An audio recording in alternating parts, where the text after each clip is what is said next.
സത്യം പറഞ്ഞാൽ താൻ ആലോചിക്കുമ്പോഴേ പേടിയാണ്. ഇനി ആ ആലോചന ഏതറ്റം വരെ നീളും എന്നറിയില്ലല്ലോ. സാറിന് പേടിക്കണ്ട, നല്ലത് മാത്രമേ ശ്രീലക്ഷ്മി ഇനി ആലോചിക്കുള്ളൂ. ഇനി ഞാനൊരു കാര്യം ചോദിക്കട്ടെ. ഈ വലിയ വീട്ടിൽ ഞാനും താനും ഒറ്റയ്ക്ക്, ബോറടി സ്വാഭാവികം. തിരികെ പോണം നമുക്ക്. ബോറടി ഒന്നുമില്ല. ഞാൻ താമസിക്കുന്നത് സാറിന്റെ കൂടെയല്ലേ.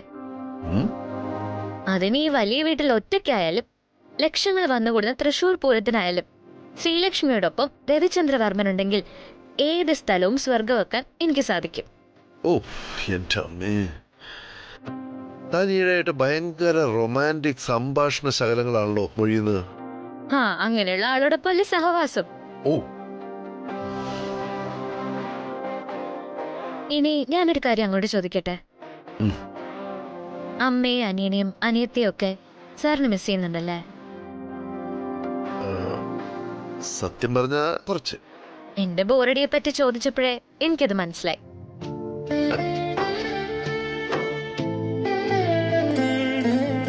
അത് ഞാൻ എങ്ങനെയാ തനിക്ക് പറഞ്ഞ് മനസ്സിലാക്കി തരേണ്ടത്? വേറൊന്നുമില്ല. നമ്മൾ രണ്ടാളും ഇതുപോലെ പരസ്പരം സ്നേഹിച്ച് പ്രശ്നങ്ങളൊന്നുമില്ലാതെ ജീവിക്കണം. കൂടെ അമ്മയും രഘുവും അനിയത്തിക്കുട്ടിയും, പിന്നെ സുദർശന അവർകളും സരോജാമ്മയും കൂടെ ഉണ്ടെങ്കിൽ കൂടുതൽ സന്തോഷം. ഇനി സാറ് കൂടുതൽ സംസാരിച്ച് ബുദ്ധിമുട്ടണ്ട. സാറിന്റെ മനസ്സിലുള്ള അതേ അർത്ഥത്തില് എനിക്ക് ആ കാര്യം പിടികിട്ടിയിട്ടുണ്ട്. ഓ, അത് മതി.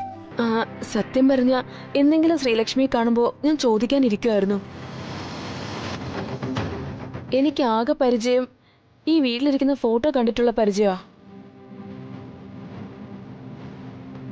എന്നെ അറിയാന്ന് ശ്രീലക്ഷ്മി പറയുന്നു. അതെങ്ങനെയാന്ന് എത്ര ആലോചിച്ചിട്ടും എനിക്ക് മനസ്സിലാവുന്നില്ല. രാഗസുധയ്ക്ക് എന്നെ അറിയില്ലായിരിക്കും. പക്ഷെ ഇപ്പൊ രാഗസുധ എന്ന പേരിനും വ്യക്തിക്കും എന്റെയും എന്റെ ഭർത്താവിന്റെയും ജീവന്റെ വിലയുണ്ട്. എന്റെ ജീവിതത്തിലെ ഒരു വലിയ പ്രശ്നപരിഹാരമാണ് രാഗസുധ. സുധയിലൂടെ വേണം എനിക്ക് ഓരോ പ്രശ്നങ്ങളുടെയും ചുരുളഴിക്കാൻ. സത്യം പറഞ്ഞ ശ്രീലക്ഷ്മി പറയുന്നൊന്നും എനിക്ക് മനസ്സിലാവുന്നില്ല. എന്ത് പ്രശ്നങ്ങള്? ഞാനെന്ത് പരിഹരിക്കണമെന്നാ ശ്രീലക്ഷ്മി ഉദ്ദേശിക്കുന്നത്? അതും ഒരിക്കൽ പോലും നേരിട്ട് കണ്ടിട്ടില്ലാത്ത ഞാൻ മുഖേന. അതാണ് സുധാവിധി എന്ന് പറയുന്നത്. ഞാൻ തേടി നടന്നിട്ടും എന്റെ കൺമുന്നിൽ വരാതെ, കൺമുന്നിലുണ്ടായിട്ടും ഞാൻ കാണാതെ എന്റെ വീട്ടിൽ എന്റെ അച്ഛനോടും അമ്മയോടൊപ്പം എനിക്ക് പകരക്കാരിയായി രാഗസുധ അവിടെ എത്തിച്ചു. വിധിയും സുധ വിശ്വസിച്ചിരുന്ന മുത്തുമാരിയമ്മയുടെ അനുഗ്രഹവും ഒന്നിച്ചപ്പോ എനിക്ക് കിട്ടിയത് എന്റെ ജീവിതത്തിൽ തന്നെ ഏറ്റവും പ്രിയപ്പെട്ട ആളിനെയും എന്റെ ജീവിതം തന്നെ തിരികെ തരാൻ പ്രാപ്തിയുള്ള ആളിനെയാണ്. രാഗസുധ പറഞ്ഞതുപോലെ നമ്മൾ തമ്മിൽ പരിചയമില്ലാത്ത ആളല്ല. ഈ ലോകത്ത് ഒരു ശക്തിക്കും പിരിക്കാൻ പറ്റാത്തൊരു ബന്ധം നമ്മൾ തമ്മിലുണ്ട്. രാഗസുധ എന്റെ സഹോദരിയാണ്.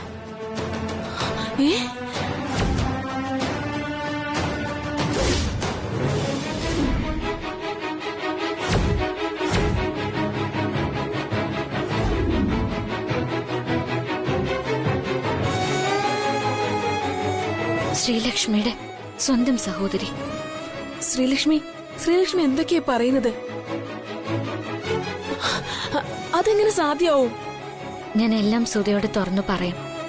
പക്ഷെ അത് ഇന്ന് രാത്രി ഈ ഫോണിൽ കൂടിയല്ല, നേരിട്ട് നാളെ പകൽ. നാളെ എന്റെ വലിയൊരു കാത്തിരിപ്പിന് വിരാമാവുന്ന ദിവസം, കണ്ണു നിറയെ ഞാൻ എന്റെ സഹോദരിയെ കാണുന്ന ദിവസം.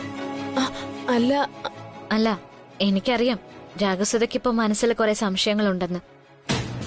എല്ലാ സംശയങ്ങളും നമ്മൾ നേരിട്ട് കാണുന്നതോടെ തീരും. ഈ രാത്രി ഒന്ന് പുലരും വരെ മാത്രം രാഗസുധ ക്ഷമിച്ചാ മതി. പിന്നെ സുധ ഫോൺ വെച്ചോളൂ.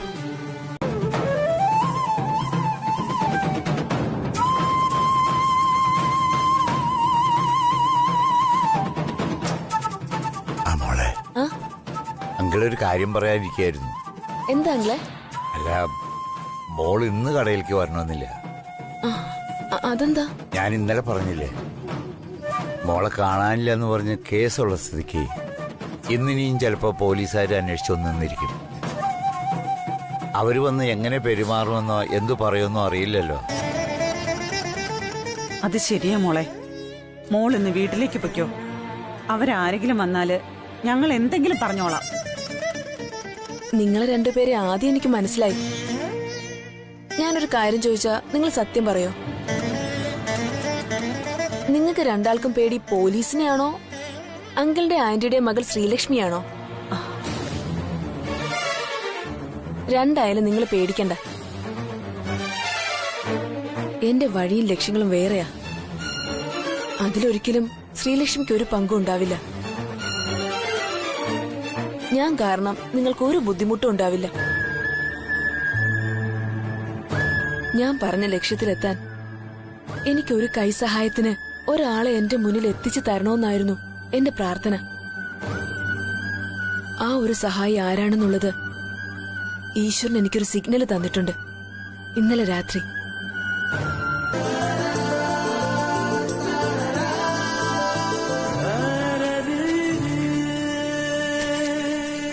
ആ ബോക്സ് തന്നെ, അതിന് തുറക്ക്. ആ ബോക്സ് തുറക്കണോ? എന്താ ശ്രീലക്ഷ്മി, ബോക്സ് തുറക്കുന്നില്ലേ? എനിക്ക് ശ്വാസം മുട്ടുന്നു, വേഗം തുറക്ക്.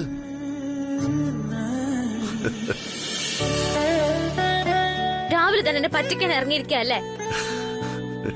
കാണിച്ചു തരാം ഞാൻ ഇനി സാറിനോട് മിണ്ടില്ല.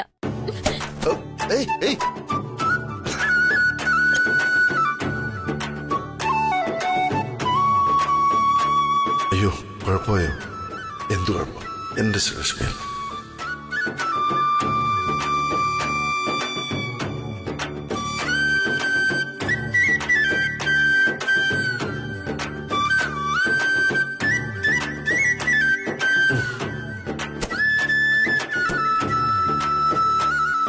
പിണങ്ങിയോ താൻ?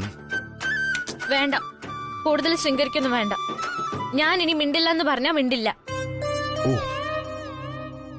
ഞാൻ വിശ്വസിച്ചു. പിണങ്ങാനല്ലേ ഇത്രയും ദൂരം ഇവിടെ വന്ന് താമസിക്കുന്നത്? ശരി, മിണ്ടുന്നില്ലെങ്കിൽ വേണ്ട, സാരമില്ല. അപ്പോ ഈ ബോക്സിലുള്ളത് എനിക്ക് മാത്രം.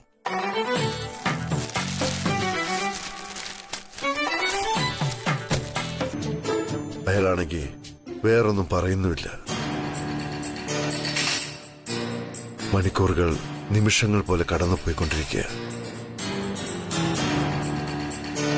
ഇതുവരെ അവളെ കണ്ടെത്താതിരുന്നതിന് എന്നോട് ക്ഷമിക്കണം രവി. നമ്മുടെ സെക്യൂരിറ്റീസ് എല്ലാവരും രാഗസുധയെ കണ്ടെത്താനുള്ള അന്വേഷണത്തിലാണ്. ഇതുവരെ അവളെ കണ്ടെത്താനാവാത്തത് എന്റെ മിസ്റ്റേക്കാണ്. ഞാനത് സമ്മതിക്കുന്നു. അതോടൊപ്പം ദിവസങ്ങൾ കഴിയുന്തോറും ഞാൻ നിനക്ക് തന്ന വാക്ക് പാലിക്കപ്പെടാതെ പോകുമോ എന്നൊരു ഭയവും ഉണ്ട് എനിക്ക്. ഞാനും അവളും ഇനി ഒന്നുകൂടി നേർക്കുനേർ കാണുന്ന സമയം, സാഹചര്യം, അതിനനുസരിച്ചായിരിക്കും അവള് ജീവിക്കണോ വേണ്ടയോ എന്ന് എനിക്ക് തീരുമാനിക്കാൻ. ഒരു ദയയെ അവൾ അർഹിക്കുന്നില്ല. ഒരു കുമ്പസാരത്തിന് ഞാൻ സമയവും കൊടുക്കില്ല. അവൾ കാരണം എന്റെ തല നിന്റെ മുന്നിൽ താണുവെങ്കിൽ അതിന്റെ പ്രതിവിധിയും എന്റെ കയ്യിലുണ്ട്. നിന്നെ കുറ്റപ്പെടുത്തണമെന്നുള്ള ഉദ്ദേശമൊന്നും എനിക്കില്ല. ആ അർത്ഥത്തിലല്ല ഞാൻ നിന്നോട് സംസാരിച്ചത്. അവളെ കണ്ടെത്തേണ്ടത് നമ്മുടെ ആവശ്യമാണ് രാജാ, എന്റെ ആവശ്യമാണ്. ഓരോ ദിവസവും മുന്നോട്ട് നീങ്ങുമ്പോൾ ഞാൻ നേരിടേണ്ടി വരുന്ന പ്രശ്നങ്ങൾ, എന്റെ സ്ട്രെസ്, മനസ്സമ്മാനത്തോടെ എനിക്ക് ശ്രീലക്ഷ്മിയോടൊപ്പം ജീവിക്കണം രാജാ. കോളനിയിലെ സാധാരണ കുടുംബത്തിൽ ജനിച്ചു വളർന്ന ശ്രീലക്ഷ്മിക്ക് ഊഹിക്കാൻ പറ്റാത്ത, സ്വപ്നം കാണാൻ കഴിയാത്ത അത്ര ഉയരത്തിലായിരുന്നു രാധസുധ എന്ന എന്റെ നിലയും വിലയും ജീവിതവും. ഇപ്പൊ കാണുന്ന ഈ രാധസുധ അല്ലായിരുന്നു ഞാനെന്ന്. നല്ലൊരു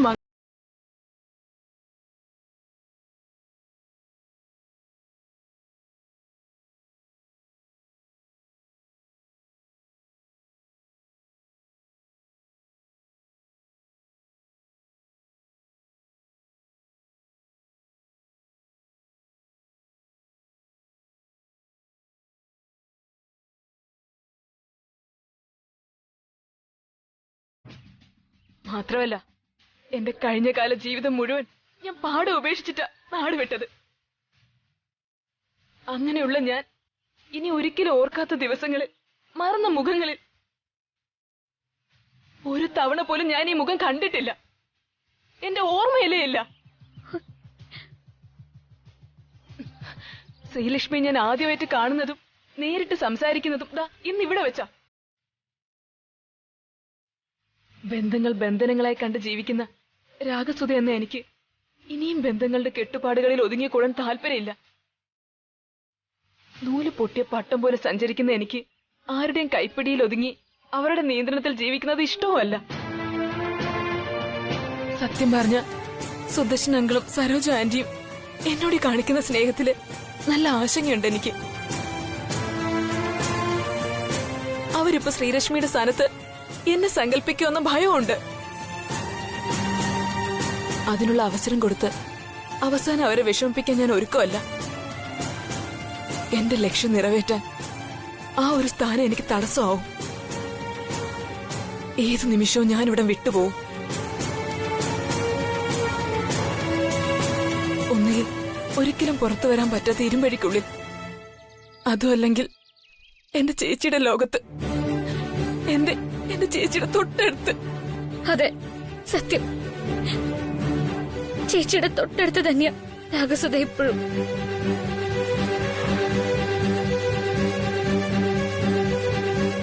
ഞാൻ തേടി അലഞ്ഞ് കണ്ടുപിടിക്കാനാകാതെ ഈശ്വരനായിട്ട് മുന്നിൽ നിർത്തി തന്നിരിക്കേ ഇപ്പോ.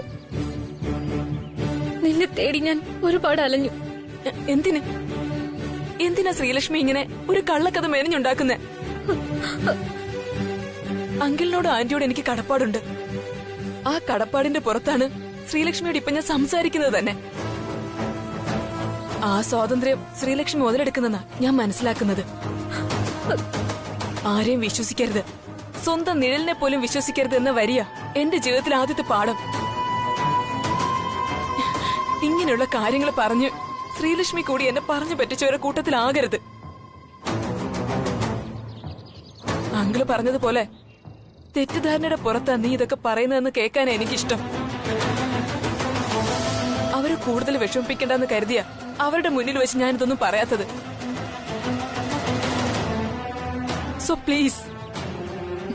ഇപ്പൊ ഈ സമയത്ത് ഞാൻ തന്നെയാണ് രാഗസുധയുടെ മരിച്ചുപോയ ചേച്ചി രാജനന്ദിനി എന്ന് പറഞ്ഞാലും രാഗസുധ ഒരിക്കലും അത് വിശ്വസിക്കാൻ പോകുന്നില്ല. കൂടുതൽ പ്രശ്നങ്ങളാവുകയും ചെയ്യും. അതുകൊണ്ട് തൽക്കാലം അത് തുറന്നു പറയണ്ട എന്നതാണ് ശരിയായ തീരുമാനം.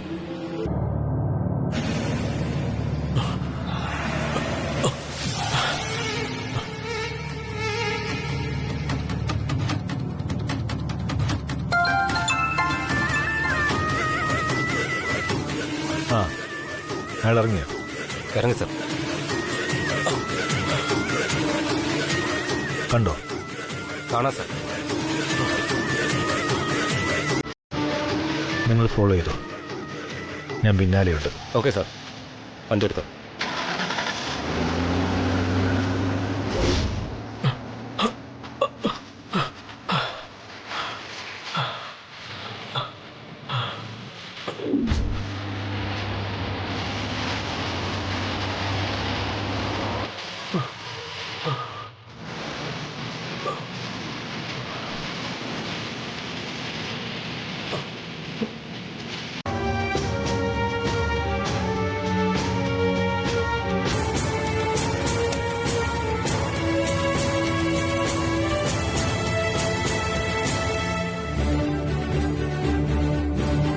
എടോ നജീബേ,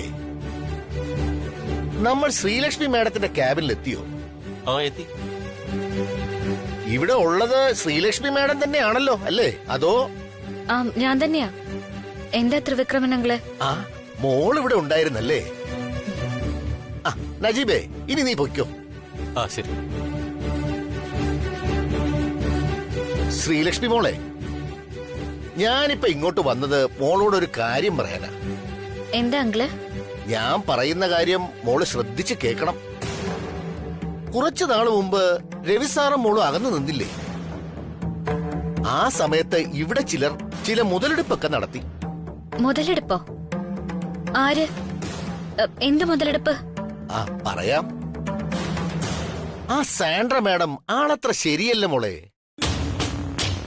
മോളില്ലാത്ത സമയത്തൊക്കെ ആ രവി സാറിനെ ഓരോന്ന് പറഞ്ഞ് മനസ്സിലാക്കാൻ അവർ ശ്രമിച്ചിരുന്നു. ഇപ്പോഴും ശ്രമിക്കുന്നുണ്ട്. പക്ഷേ രവി സാർ ഇതിലൊക്കെ നിരപരാധിയാ. ഞാനും കുറച്ചൊക്കെ അറിയുകയും കാണുകയും ചെയ്തു അങ്കിളെ. എങ്കിൽ മോൾ അറിഞ്ഞതും കണ്ടതും മാത്രമല്ല, അല്ലാതെ പലതും സംഭവിച്ചുകൊണ്ടിരിക്കുന്നു. ഇവിടെ ഓഫീസിൽ പല കഥകളും കേൾക്കുന്നുണ്ട്. എന്ത് കഥകള്? ഒരു അസുഖക്കാരിയായ ശ്രീലക്ഷ്മിയെ കളഞ്ഞിട്ട് തന്റെ നിലയ്ക്കും വിലയ്ക്കും ചേർന്ന സാൻഡ്ര മാഡത്തിനെ സാറിനെ കൂടെ കൂട്ടിക്കൂടെയെന്നാണ് ഇവിടെ പലരുടെയും അഭിപ്രായം.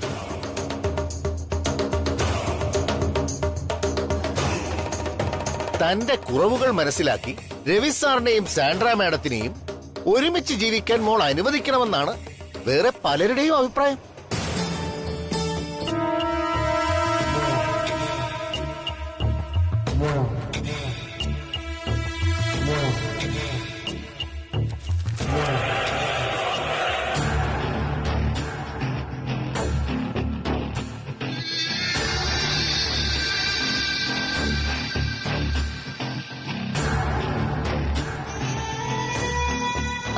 നിങ്ങൾ പൊയ്ക്കോ.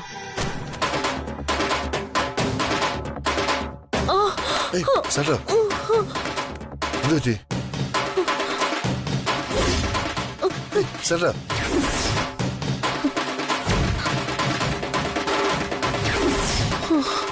സാൻഡ്ര,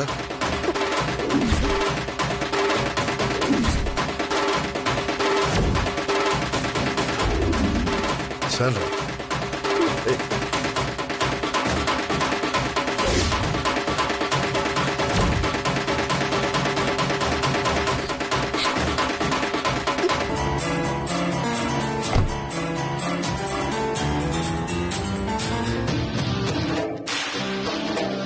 ദാ, നീ പറഞ്ഞ ഡോക്യുമെന്റ്സ്.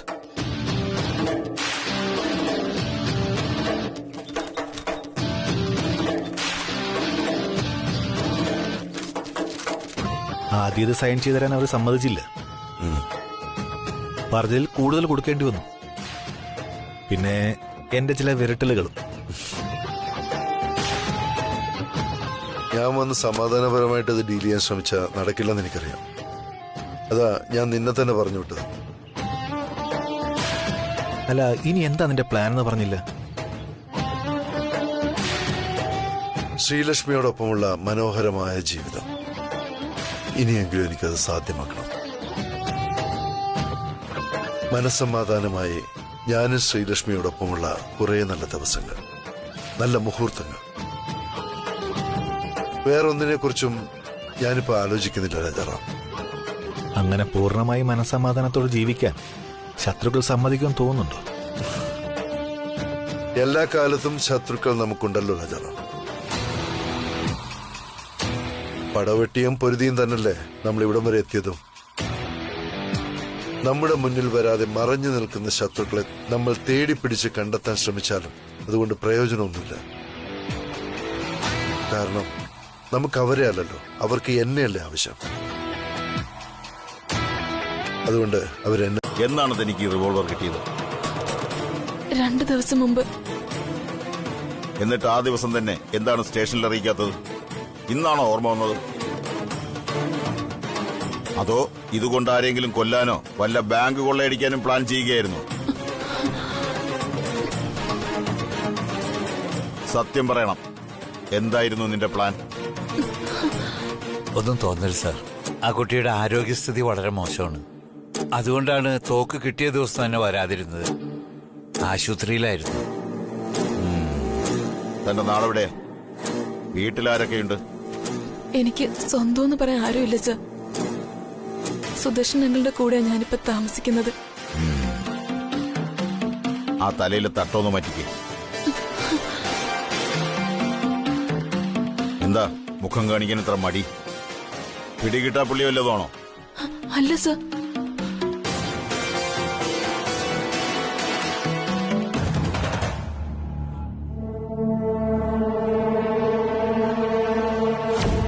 എന്റെ സഹോദരിയുടെ മിസ്സിംഗുമായി ബന്ധപ്പെട്ട് ഒരു പരാതി തരാൻ വന്നതാ.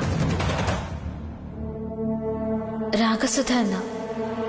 കാണാതായിട്ട് എത്ര ദിവസമായി? 20 വർഷം കഴിഞ്ഞു.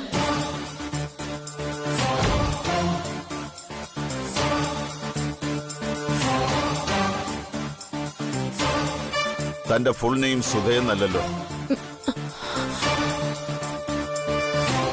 ശരിക്കുള്ള പേര് രാഗസുധയൊന്നോ മറ്റോ അല്ലേ? അതെ സർ. എന്താ അത് പറയാഞ്ഞ്? നിന്റെ പേരിൽ ഒരു കംപ്ലൈന്റ് രജിസ്റ്റർ ആയിട്ടുണ്ടല്ലോ. കംപ്ലൈന്റോ? എത്ര നാളായി രാഗസുധ ഈ സുദർശന്റെ കൂടെ താമസമായിട്ട്?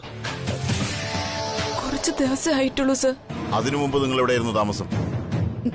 സർ, അതിനു മുമ്പ് ഞാൻ തമിഴ്നാടിനടുത്തുള്ള മുത്തുമാരിയമ്മ ക്ഷേത്രത്തിനടുത്തായിരുന്നു താമസിച്ചിരുന്നത്. മുമ്പ് ഞാൻ ചോദിച്ച അതേ ചോദ്യം ഞാൻ വീണ്ടും ആവർത്തിക്കുന്നു. നിങ്ങൾക്ക് ബന്ധുക്കളായി ആരെങ്കിലും ഉണ്ടോ? ഇല്ല സർ, ആരുമില്ല. കഴിഞ്ഞ 20 വർഷമായി ഞാൻ തനിച്ച. ക്ഷേത്രങ്ങളെ ആശ്രമമാണ് എനിക്ക് ഏക ആശ്രയമായി ഉണ്ടായിരുന്നത്. സാർ, ആരാണ് സാർ ഈ കുട്ടിയുടെ പേരിൽ കംപ്ലൈന്റ് തന്നത്? എന്തായിരുന്നു സാർ കംപ്ലൈന്റ്? 20 വർഷങ്ങൾക്ക് മുമ്പ് ഈ പെൺകുട്ടിയെ കാണാതായെന്നും അന്വേഷിച്ച് കണ്ടുപിടിച്ചു തരണമെന്നുമാണ് പരാതിയിലുള്ളത്.